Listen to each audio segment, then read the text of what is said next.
Okay, Shalom. Um, this is the brother Yahweh from the member of Why So Yahweh shall sanctify ones. I want to foremost and start off by giving all honors and praises and glories to Yahweh Bahashem, Yahweh Shai Bahashem Kakadash. Okay, double honor to the apostles of GMS Great Millstone. The brothers out there that are willing to keep teaching the brothers around the four corners of the earth. Salute you as your brothers. And today's video lesson is going to be about we have to have self-control, right? And this video is really for me and for brothers that can't control themselves, through the spirit. But this video is really for me. But we have to have self-control, okay? And the reason why I'm saying that is because you don't want to throw your life away in jail or over stupidity over a woman, okay? Over nonsense, okay? Right?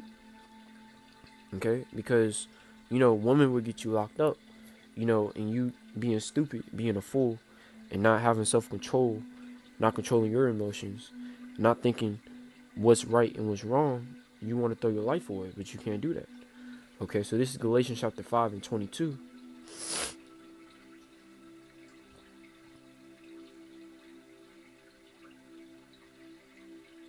This is Galatians chapter 5, verse 22.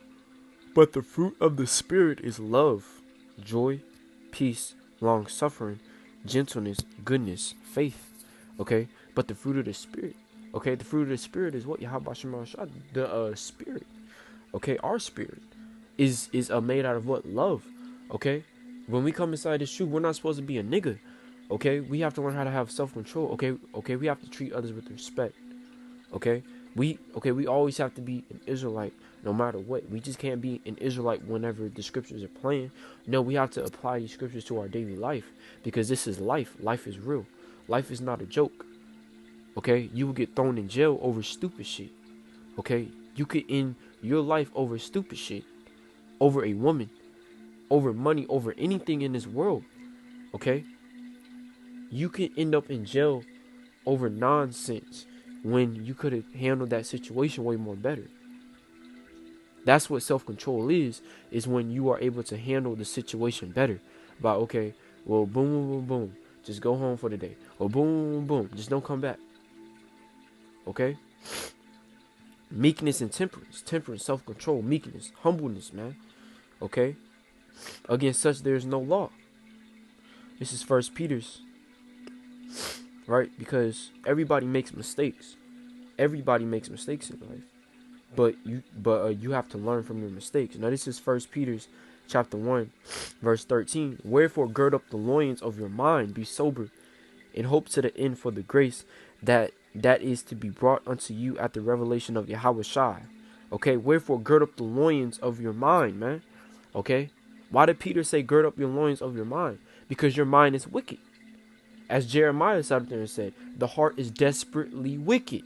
Who can knoweth it? Okay? Because whenever you start thinking wicked stuff in your mind, you're letting Satan automatically take control of you, man. And you can't let that happen. Okay? Again, you have to learn how to apply the scriptures to your daily life. Okay? You have to learn and have to understand that most days when you don't listen to the scriptures, Satan will attack you when you don't have the armor on. You have to have the armor on.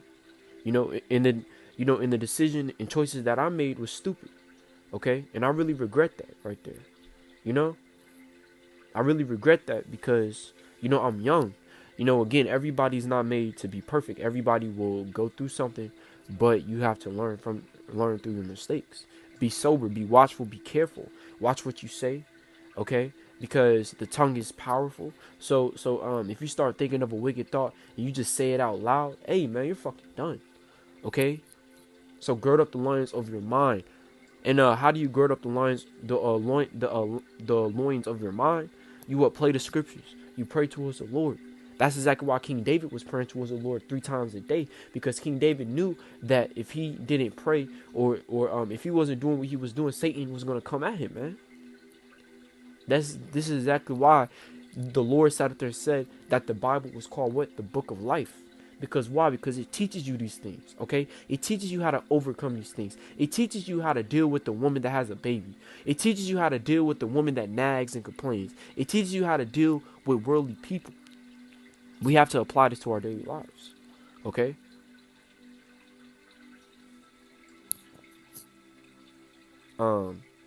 Yeah, speaking of that, I'm going to go ahead and get that precept. This is a precept, Romans chapter 15 and verse 4. For whatsoever things were written aforetime were written for our learning, that we through patience and comfort of the scriptures might have hope. Okay? So, for whatsoever things were written aforetime were written for our learning. So, whatever happened back in the time of whenever Yahushua and was alive and stuff like that, like the stories about Job, you know, these are real life things that had happened way back then. And we are supposed to apply these to our daily lives. Were written for our learning. Why was it written for our learning?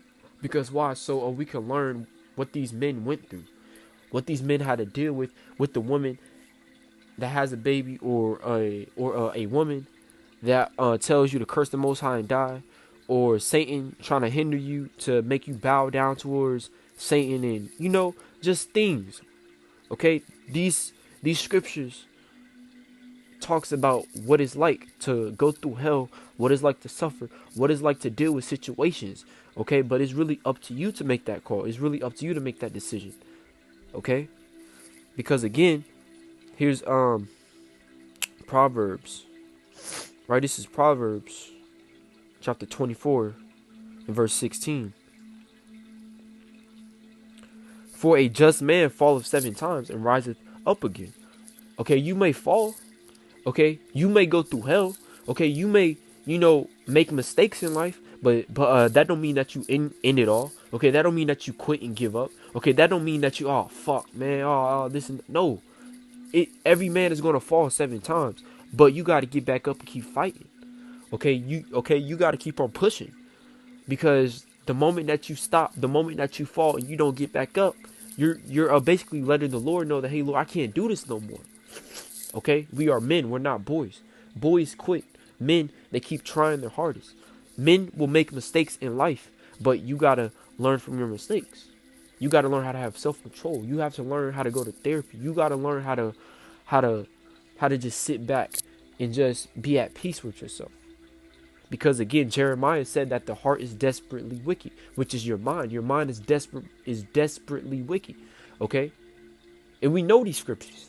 Okay, and we know that Job chapter 9 verse 24 says that the earth is given to the hands of the wicked.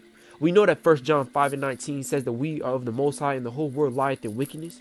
We know that Job chapter 1 verse 6 and 7 says when the Lord had asked Satan whence comest from, and Satan said to himself, from going to and fro up and down in the earth. Okay, we know that Satan is real. We know he is. We can't see him, but spiritually we know he is, and he's trying to attack the men that are trying their hardest to make it to the kingdom of heaven. So it's okay for a man to fall 7 times, but you better get your ass back up and keep on fighting, man.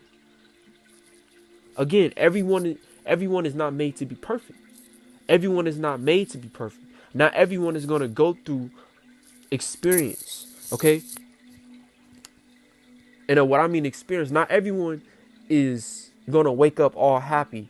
You know, the whole entire world is not going to wake up all happy, you know, and they just brush their teeth and they have fun. No, you're going to go through some shit. This is world. This is life. You may lose your job. You may lose your woman. You may lose your family. You may get kicked out the house by your grandparents, and you don't got nowhere else to go. You know, you just roaming the streets trying to figure out how to make situations better. But you pray towards the Lord. You pray towards Yahweh Shema Shai. You know, you ask the Lord, Lord, can you make this hell easy for me? Or Lord, can you just help me get through the suffering? And the Lord will do it for you. You just got to pray. You just got to be patient. Okay? But the wicked shall fall into mischief, which is evil. Okay? And this last scripture that I want to get is Ephesians. And then I'm going to close out. This is Ephesians 6 verse 10. Finally, my brethren, be strong in the Lord and in the power of his might. Put on the whole armor of the Most High, that ye may be able to stand against the wiles of the devil. Okay? And that's a precept to John 9 and 24.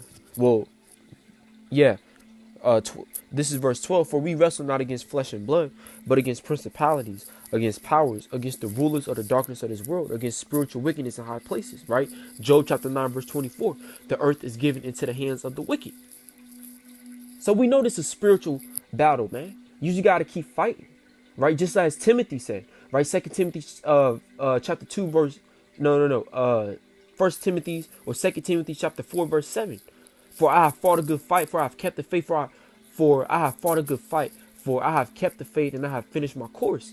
Okay, this is a race. We have to keep on pushing. There's no time to stop. There's no time to cry. There's no time to start thinking that your life is over with just because you got thrown in jail over some stupidity of a woman, man. You got to keep on pushing. You got to keep on striving. You got to keep on fighting. You got to understand that you made a promise with the Lord whenever you came inside this truth. We are a living sacrifice. Our bodies is made for a living sacrifice. We technically made an oath with the Lord that if we push this truth, we will receive the kingdom of heaven. We will push and try our hardest. So why would you quit and why would you give up? You got to learn how to have self-control. And for brothers, that are not able to have self-control over themselves, the best suggestion for you to do is just go to therapy. Talk to someone that you never talked to and just express, what's going on. But our Bibles is our therapy, okay? The comforter. Who's the comforter? Yahweh Shem Shah. Because why? Because Yahweh Shem Shah comforts us through these scriptures. Whenever we're having a bad day at work, the so-called white man trying to get on your ass about some shit, you want to go off. Just go home, play some scriptures, calm yourself down, pray towards the Lord. Or, if you have a woman that has a baby that's not yours, and she nagging and complaining, just doing all this and that. Find your peace, tell her to go home, just find your peace, man. Because we're in the times where shit is about to start getting heavy. We're in the times where men can't be emotional. We're in the times where men have to be patient. This is exactly why Romans 15:4 says we're written for our learning. Because these brothers that went through hell, like Job, Yahushua, all these brothers in the story, in the Bible that went through hell, they were able to overcome it because why? Because they kept the faith of Yahweh Shema Shai. Okay? They knew how to control their emotions. They knew how to control themselves. You have to learn how to control yourself. Because if you can't control yourself, you will become a fool. You will just start acting like a nigga. And being in this truth, we're not made to be niggas. We're made to be righteous men. So again, I'm gonna keep on reading, but I'm gonna go to verse 13. Wherefore take unto you the whole armor of the Most High, that ye may be able to withstand in the evil day, and having done all to stand. Stand therefore, having your loins girt about with truth, just like Peter said. Gird up the loins of your mind, be sober. Stand therefore, having your loins girt about with truth, and having on the breastplate of righteousness, and your feet shod with the preparation of the gospel of peace. Above all, taking the shield of faith, wherewith ye shall be able to quench all the fiery darts of the wicked, and take the helmet of salvation and the sword of the Spirit, which is the word of the Most High, praying always with all prayer and supplication in the Spirit, and watching thereunto with all perseverance and supplication for all saints. And it tells you that. Okay, so Ephesians speaks on that. Pray. Put on the whole armor of Yahweh Shema Shah. Okay? But I hope this video was edifying, for brothers that, that go through something in their life. For brothers that don't know how to have self-control. I hope this video was really edifying for you brothers that are out there. Keep on pushing, keep on striving, don't quit, don't stop, don't give up. And with that, I want to say, Kol Yahweh Haba Shema Shah, and with that, Shalom.